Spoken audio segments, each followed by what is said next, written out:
የታሪክ ቁርሾች፣ የግዛቱ ዝግቦችና የተለያዩ ይገባኛል ጥያቄዎች ምክንያት መግባባት የተሳናቸው እስራኤልና ሊባኖስ አሁን ላይ ደግሞ በሊባኖስ በሚንቀሳቀሰው ሄዝቦላ ምክንያት ውጥረታቸው እየተካረረ መጥቷል።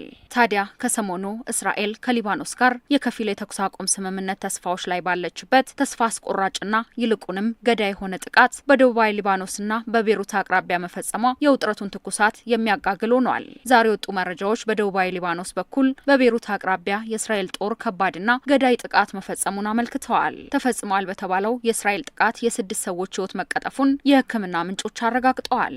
የእስራኤል ጦር በበኩሉ ከሊባኖስ ተነስቶ ወደ እስራኤል ግዛት የገባ የጠላት አውሮፕላንን መትቼ ጥያለው እወቁልኝ ብለዋል። የእስራኤል ባለስልጣናት ሄዝቦላ በሰሜን የሚገኙ የእስራኤል ዜጎች ላይ ያነጣጠረ ጥቃት ከከፈተ የእስራኤል ጦር በቤሩት ደቡባዊ መንደር ጥቃት እንደሚፈጽም አስጠንቅቀው እንደነበርና አቋሙ ከዋሽንግተን ጋር ድጋፍ ያለ መሆኑን አሳውቀዋል። የአሜሪካው ፕሬዝዳንት ዶናልድ ትራምፕ የሁለቱ ወገኖች የእርስ በርስ ግጭትን ለመቅረፍ ቃል መግባታቸውን ተከትሎ የእስራኤልና የሊባኖስ አምባሳደሮች ለአራተኛ ጊዜ አዲስ ዙር ቀጥተኛ ውይይት በዋሽንግተን በጀመሩበት ወቅት ነው የ6 ሰዎችን ሕይወት የቀጠፈው አዲሱ የእስራኤል ጥቃት የተፈጸመው ተብሏል። የሊባኖስ ብሔራዊ የዜና አገልግሎት ኤንኤንኤ ቤሩትን ከሀገሪቱ ደቡብ ጋር በሚያዋስነው በዋና ከተማዋ ደቡባዊ መግቢያ በካልዴ አውራ ጎዳና ላይ ጥቃቱ እንደተከፈተ ዘግቧል። በሀገሪቱ ደቡባዊ ክፍል በሚገኙ 20 አካባቢዎች ላይ ድብደባ መፈጸሙም የተዘገበ ሲሆን የእስራኤል ጦር በበኩሉ የደቡባዊ ሊባኖስ መንደሮች ነዋሪዎች በአካባቢው ሊፈጸም ከሚችለው ጥቃት አስቀድመው አካባቢውን ለቀው እንዲወጡ ማስጠንቀቁን ገልጿል። ጥቃቱን ተከትሎ ተጎጂዎችን ለማትረፍ የአደጋ ጊዜ ሰራተኞች በአካባቢው ሲረባረቡ ታይተዋል። ኤኤፍፒ ከደቡባዊ ሊባኖስ ታይር የሚገኝ የሕክምና ምንጭን ጠቅሶ እንደዘገበው ዛሬ በባህር ዳርቻ ከተማ አቅራቢያ በሚገኘው አልሀውሽ አካባቢ በተፈጸመ የእስራኤል ጥቃት 4 የሶሪያ ዜጎችና 2 ፍልስጤማውያን መገደላቸውን ጠቅሷል።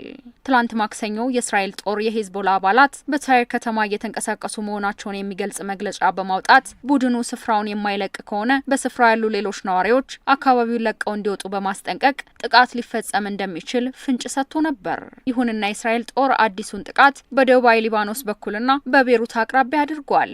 ጥቃት ሊፈጸምባት እንደሚችል ተጠብቆ የነበረው የታይር ከተማ ሁኔታ ደግሞ የዛሬው በአንጻራዊነት መረጋጋት የታየበት እንደነበር፣ ይሁንና ማስጠንቀቂያውን የሸሹ የአካባቢው ነዋሪዎች ወደ ሌሎች በአቅራቢያ ወደሚገኙ የከተማው አካባቢዎች መሸሻቸው ተዘግቧል።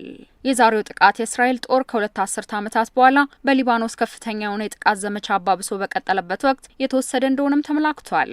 እስራኤል ትላንት ማክሰኞ በደቡባዊ ሊባኖስ ጥቃት የፈጸመች ሲሆን የአሜሪካው ፕሬዝዳንት ዶናልድ ትራምፕ ሰኞ አመሻሽ ላይ ያደረጉትን ስምምነት ተከትሎ ሊባኖስ ሄዝቦላ እስራኤል ላይ ጥቃት የማይፈጽም ከሆነ ጦሯ ቤሩትን እንደማያጠቃ በማሳወቃቸው ደብዳቤው አልተፈጸመም ብላለች። ኢራን በበኩሏ እስራኤል በሊባኖስ ላይ የምትፈጽመው ጥቃት ከአሜሪካ ጋር ጦርነቱን ለማቆም የምታደርገው ድርድር አደጋ ላይ የሚጥል መሆኑን አስታውቃለች። የተባበሩት መንግስታት ድርጅት የእስራኤል ጦር ከሀገሪቱ 1/8 አካባቢ ነዋሪዎች ከመኖሪያቸው ለቀው እንዲወጡ ካስጠነቀቀ ወዲህ 1 ሚሊዮን ሰዎች መፈናቀላቸውን አስታውቋል።